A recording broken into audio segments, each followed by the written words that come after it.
This is the journey to One Africa.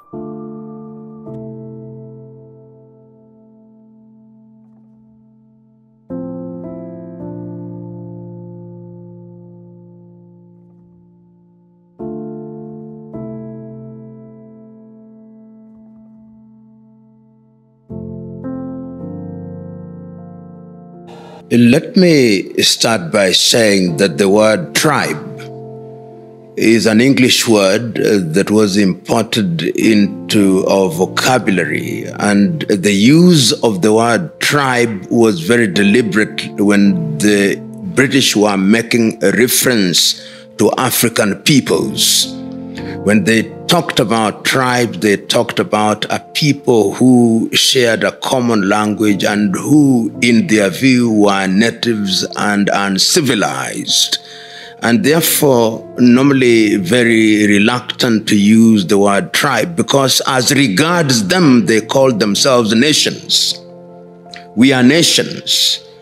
The English would say they are the nation of the English people. The Scots are a nation, the Irish are a nation, the Welsh are a nation, but the Kikuyus are a tribe, the Luos are a tribe, the Yoruba is a tribe, the Igbo is a tribe.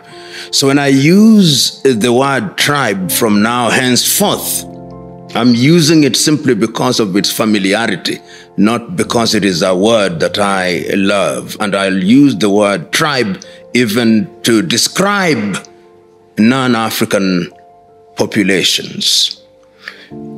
It must be remembered that when the colonialists came, particularly the British, their mode of operation was divide and rule. And when they came with a system of administration that was characterized as indirect rule. And they very quickly tried to identify the differences between and amongst the tribes and exploited them to good effect. And even within the tribes, they tried to find differences and exploited them to good effect. So they incorporated some individuals to be the chieftains. So chiefs were created, assistant chiefs were created. The Kikuyu were made to believe that the Luos were their enemies, the Kambas were their enemies, and vice versa. And in that way, they planted the seed of suspicion and discord. And when African countries and African peoples started the struggle to regain their independence, it's important to note that in many African countries, the emerging leaders from different African communities recognized that ethnic animosity was artificial, and that the cultural and linguistic differences ought not to be a basis of conflict. And whether you are talking about Kenya or Uganda, you can see in the struggle for independence, people worked in solidarity without paying due regard to their tribal affiliation. The same was true in Nigeria. The same was true in Zambia. The same was true in Tanzania. The same was true in Uganda, and indeed across the continent. So that the independence movements were movements which de-emphasized ethnicity. But when we regained independence, in a number of countries, opportunistic politicians started recoiling into their ethnic cocoons and started articulating issues and giving out state largesse on the basis of ethnic affiliation. This was very evident, for example, in Kenya, when on the eve of independence, the organization of the political parties was informed fundamentally by some clear ideology, African socialism, so it was. So the Kenya African National Union was one that was nationalistic, and they talked about the things that affected Kenya as a country. But the white man very quickly came in and told the other so-called small tribes that Kanu is dominated by the Kikuyu and the Luos. Therefore, form another party that will take care of your interests. And this is how the Kenya-Africa Democratic Union was put together to bring in tribes which were now manufactured, some of them Kalenjin, which put together several sub-tribes. And they also put in the Mijikenda, and they said, you are the Kenya-Africa Democratic Union. Therefore, your enemies are KANU. You can see the stealth hand of the colonialist. They are now beginning to create a post-colonial environment that is going to be conflictual, so that they continue to exploit and continue to ensure that the neo-colonial project is alive and well. Post-independence, you see that attempts are made to diffuse this. In Kenya, for example, when the KANU administration persuaded the KADU politicians to dissolve their party and to join KANU because of national solidarity.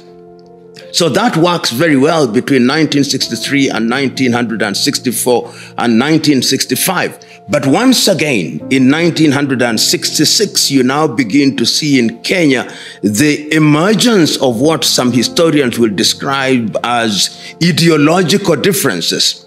But even if there is some element of a salutary gesture to ideology as being communist on the one hand and capitalist on the one hand, one begins to see ethnic characterization of that division. One begins to see politicians who are now inclining towards their ethnicity, politicians who are now making judgments based on ethnic superiority and dominance. And as a Kenyan writer and former politician once rightly say, and I agree with him, that these so-called tribal kingpins are individuals who are bankrupt of ideas. And Nyerere puts it much better. He says, any politician who uses religion and ethnicity as a basis of mobilization is one who is suffering from intellectual bankruptcy and ideological bankruptcy. They therefore weaponize their people by creating artificial enemies, and they ride on the crest of tribalism and use it as a basis of mobilization and as a basis of weaponization of the people to the detriment of the entire society. And in multi-ethnic societies, what they succeed in doing is to do exactly what the colonizer used to do: divide and rule.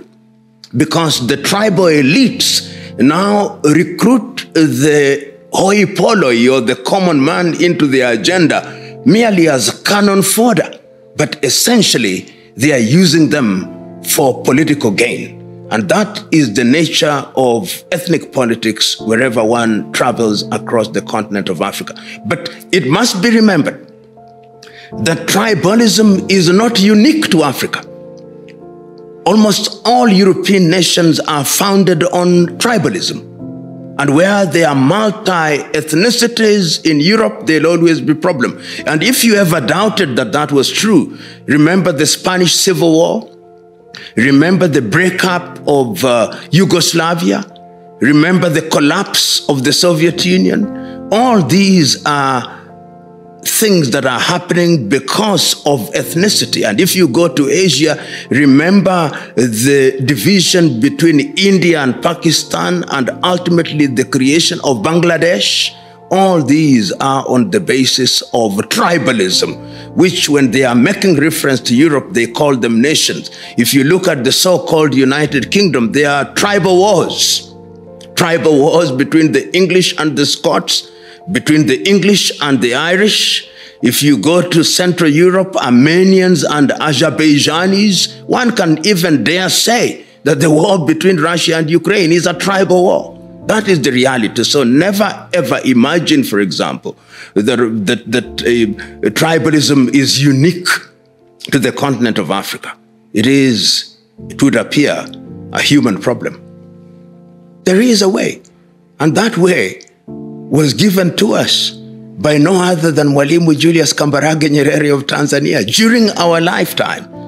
Nyerere became the president of a country called Tanganyika, which has over 136 different ethnicities. That country entered into a political union with another country called Zanzibar to create a country called Tanzania.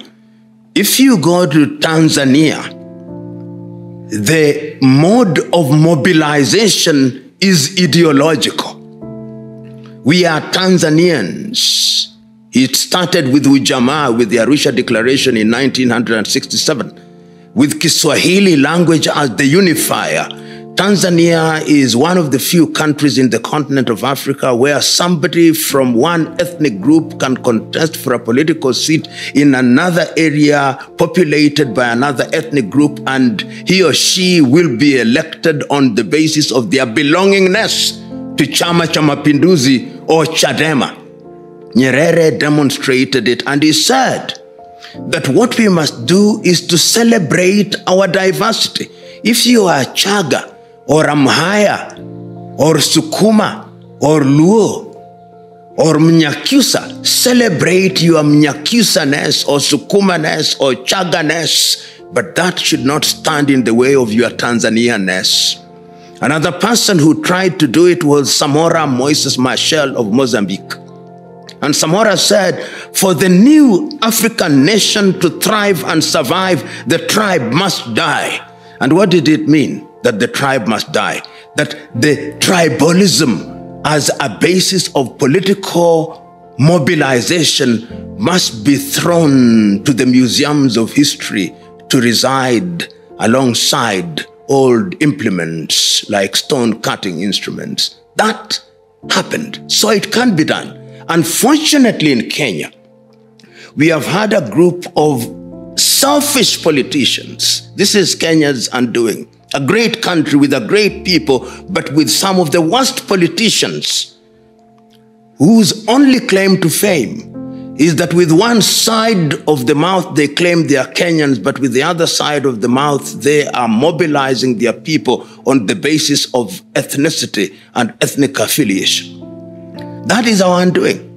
And until the day that we change what sometimes I call either a character transplant of these selfish, ethnic inclined politicians or a total mental revolution, ethnicity will always be the modus operandi in Kenya. And it is incumbent and it behooves those who love this country to begin to sing the message of unity in diversity. You see people calling people from their tribe, not for cultural purposes, and even if they do so for cultural purposes, that is merely a veneer. They mobilize them along ethnicity. And if that is the way in which you want to deal with your country, then it is something that is dangerous. So our problem in Kenya are politicians who are bankrupt of ideas, politicians who weaponize their people on the basis of ethnicity, politicians who then get into public office on the basis of ethnic affiliation, and therefore they engage in ethnic discrimination, and therefore they create an environment where people cease to be patriotic to the Kenyan nation, but they become patriots of their own tribes. That is the tragedy of this country. Can it be resolved? Yes, it can. It will take time, but there are people within this country who are beginning to recognize that that is the wrong route and that there is another route worthy of being taken. You know, when I hear people saying that intermarriage will solve tribalism, I laugh at it. That is a very simplistic way of dealing with a very key issue. Intermarriage, love between two individuals, defies ethnicity, defies race, defies cultures. That has happened throughout the ages. But those ages have also demonstrated that when people are mobilized along ethnic lines, then when the chips are down, wives have turned against husbands and vice versa. During the genocide against the Tutsi in Rwanda, husbands turned against their wives and they killed them. They kill their own children. So that is not the thing. What we must do is to change our minds and change our attitudes and say with Robert Mangaliso Sobukwe that there is only one race in the world, and that is the human race.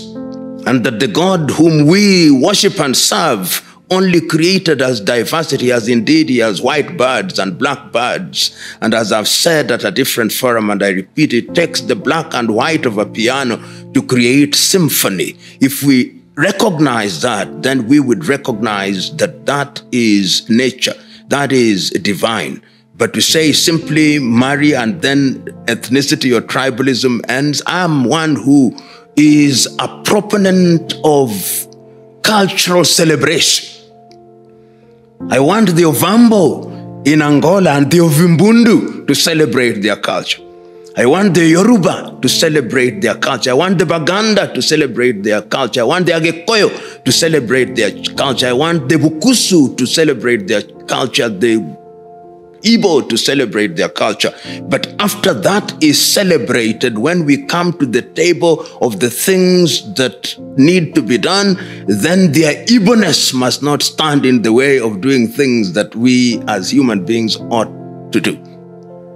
The word modern is one that I don't want to use. The word modern suggests that our cultures are not modern. What is happening is that in many African countries, particularly the elite, we tend to be attracted to things that are foreign, particularly Western culture. And you see these in the manner in which we dress. We see the manner in which our dark-skinned women are bleaching. It is actually now statistically proven that over 40% of African women bleach their skin. You see the manner in which our African women wear long artificial nails in order to look like Caucasians. You see the manner in which our African women wear eyelashes and eyebrows, which are thin to look like Caucasian. You see the manner in which our African women are wearing wigs, which are from Indian women and Caucasian women, or artificial and made after Caucasian and Asian women, so that we are abandoning our Negroid, God-given things. When we do that, it is because we have low self-esteem. As Carter G. Woodson once said in his book, Miseducation of the Negro, we have been so thoroughly miseducated that we must re-educate ourselves. We must conquer ourselves. In Kiswahili, they say, jishinde ushinde, conquer yourself, that you may have self-esteem. So one of the things that we must do is to embrace the manner in which we do our things. And that does not mean that we don't borrow from other cultures. All cultures do borrow, but you borrow in a manner that does not undermine the DNA of your culture. In Africa, we succumb so very easily. You know, when I drive across many African countries, even when I look at the mannequins that they use to hang clothes, the mannequins are white. The dolls are white, or brown, or pink. We are not modern, or we are not moving towards modernity. We are running away from ourselves. We must come back to ourselves. And when you come back to yourself, you'll be respected. Have you ever wondered why little European countries, when they go to another country, if they are the Swedes, they have a Swedish school, they have a Danish school, they have an American cultural center, an Italian cultural center, a French cultural center, a Russian cultural center, a Confucius center, because he or she who abandons his or her culture becomes slave of another culture. So let us never ever use the word modernity for what we do by running away from ourselves. You know, culture is to be celebrated. Culture is something that is to be appropriated and to be enjoyed.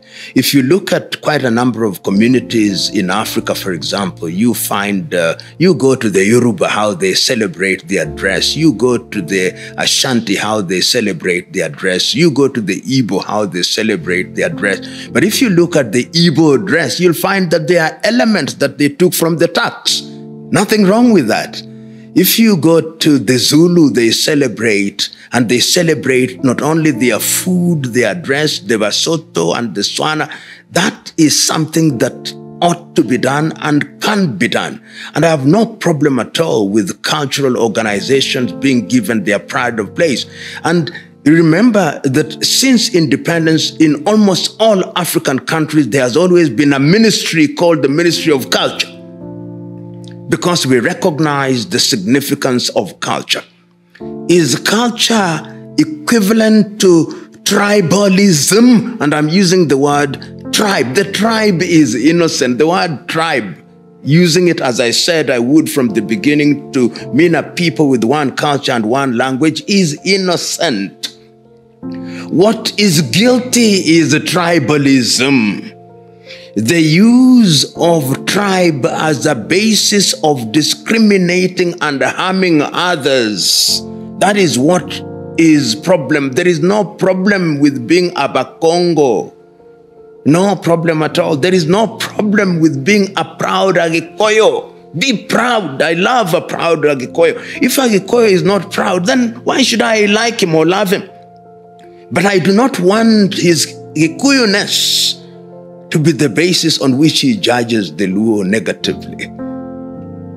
That is what I'm talking about. And then once we have recognized in Kenya that we are Gikuyu, we are Luo, we are Taita, we are Giriama, we are Turkana, we are Maasai, then we now say, you the Maasai, that energy and enthusiasm that you have, you the Kalenjin, that agility that you have, you the Agikoyo, that entrepreneurial ability that you have, you the Baluhia, that energy that you have, you the Luo, that quest for perfection that you have, you the Kamba, that humility that you have, you the Taita, that humility that you have, bring it to the table that we may bake the national cake, unique and diverse in its recipe, yet it is a cake that unifies us.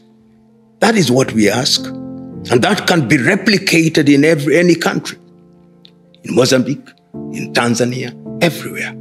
And then we will enjoy unity in diversity. Not the unity of the graveyard, where there is apparent perfection in death. No. Even in that unity, there will be conflict, but we'll mediate those conflicts in an agreeable manner.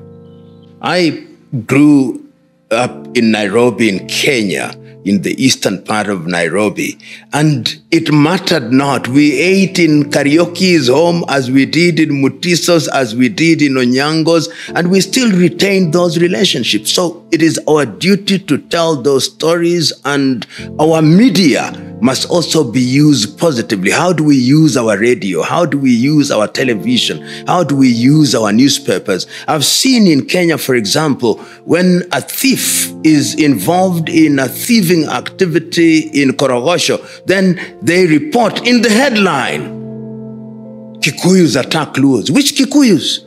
It was an individual criminal who attacked another one who happened to be from another ethnic group. So messaging is very important. And some of us, and I know many who are now deliberately going out and making it known that we must begin to speak the language of unity in diversity. Some of us are beginning to say that our political organization must be different, and these ethnic alliances and ethnic kingpins should be consigned to the Museum of History alongside the spinning wheel where they belong, so that a new set of people may emerge who are speaking the language of Pan-Africanism, the language of unity in diversity. It is a tall order, but it must be taught. And that is where I talk about where we were miseducated. We must unlearn the bad things, and we must re-educate our people. What are we teaching our young men and women? National exchange programs. We should have national exchange programs where people from different parts of the country visit others and they begin to understand others, so that they are able to appreciate that we are all of one race, of one country, different. Just like some are short, some are tall, Some are slim, some are fat. So some speak different languages, and you can learn those languages if you choose to. It can be done. Is it going to be easy? No. If it is easy, it's not worth doing. That is the lesson of history. Whenever I've visited Kigali, and I visit Kigali quite often, one of the things that I do is to visit the Genocide Museum. And when you visit that museum, the lesson that you learn is that discriminating against others because of their ethnic affiliation or because of their difference is a deadly thing. It only leads to death and destruction and only leads to intergenerational hate. But there is something to learn from Rwanda. That lesson, that discrimination on the basis of ethnicity only leads to death and hate and destruction, which benefits none. But yet the Rwandese, within a generation, have demonstrated that we can heal those wounds, giving meaning to the words of Desmond Mpilo Tutu of South Africa, that there is no future without forgiveness. So the lesson there, that even when you burn down like the ash, to the ashes like the phoenix, you can rise again. There is a saying in Kiswahili that when your neighbor's head is being shaved, put water on your own. And the lesson that African countries, particularly in countries where politicians want to mobilize people on ethnic grounds, had better be warned that the logical consequence of ethnic mobilization is death. And it is only selfish people who want to burn their country and countries that they may rule over the ashes. It is our duty to stop them. It is our duty to speak about and against them. You remember those words of Martin Niemöller during the Nazi period. When they came for the Jews, I did nothing because I was not a Jew. When they came for the communists, I did nothing because I was not a communist. When they came for the socialists, I did nothing because I was not socialist. When they came for me, there was nobody to say anything. What we must always remember and learn from the words of Martin Niemöller, whenever you see injustice anywhere, speak about it and against it. And tribalism and tribal mobilization is a danger, is a cancer, is a virus, which if allowed to mutate, can only destroy. It must be fought, and fought vigorously. The Englishman who colonized our country, the French who colonized parts of Africa, the Portuguese, the Italians, the Germans, the Belgians, the Dutch, when they had met in Berlin in 1884 and 1885, they came here on what they described as a civilizing mission. They therefore characterized our nations as tribes, a people with an unintelligible language whose cultures are primitive and ought to be civilized. That is what the word tribe meant. We have retained the word tribe in our lexicon and in our vocabulary. And because words can acquire new meaning, I'm now using the word tribe to mean the nations that comprise our mega nation called Kenya, or the state called Kenya. Within the state of Kenya, there are many nations, over 50 of them, who have made the deliberate choice to live in harmony within Kenya. if we do so and we want to do so, what we must do is to celebrate our cultures, celebrate our diversity, but on the things that touch our nation. And what do we want as a people, all of us who are Kenyans? We want peace. We want prosperity economically and otherwise. We want a nation where men and women are judged on the basis of the content of their character and their ability, not their ethnicity. We want good education. We want agriculture. We want good things for ourselves. And when we engage in politics, we want the politics and the political processes to midwife that process. And the midwifing of that process has nothing to do with tribe. It has everything to do with ability. It has everything to do with our humanness. If you today were to take a child born of Taita parents and take him or her to Turkana, he will be culturalized as a Turkana. That tells you that indeed tribalism, which is used by bankrupt politicians, is a dangerous thing. But tribe and nationhood is to be celebrated. Diversity, unity in diversity. The people called Kenya are an amazing people. When I travel across the continent of Africa, you'll be amazed. The energy, the industry, the efficiency that I've seen Kenyans exhibit in different sectors, in the hospitality sector, in Freetown, in Sierra Leone, in Accra, in Ghana, in Cape Town, in South Africa, in Juba, in Sudan, in Kampala, Uganda, Dar es Salaam, Tanzania, Addis Ababa, Ethiopia, in Maryland, in the United States of America. An amazing people. Industrious. In the technology sector. But when they come home, the ethnic bug bites them. Whether they have gone to school or not, for some reason we begin to identify ourselves as Luos, Kikuyus, Kambas, Luhyas. We are great outside of the country, but we undermine ourselves when we come into our own country. And that is why, while Kenya should be one of the leading countries in the continent of Africa, we are punching below our weight because we have allowed ourselves in the domestic arena to be manipulated by our politicians and to be persuaded that judging your own on the basis of ethnicity and through ethnic lens is the right thing to do in our politics.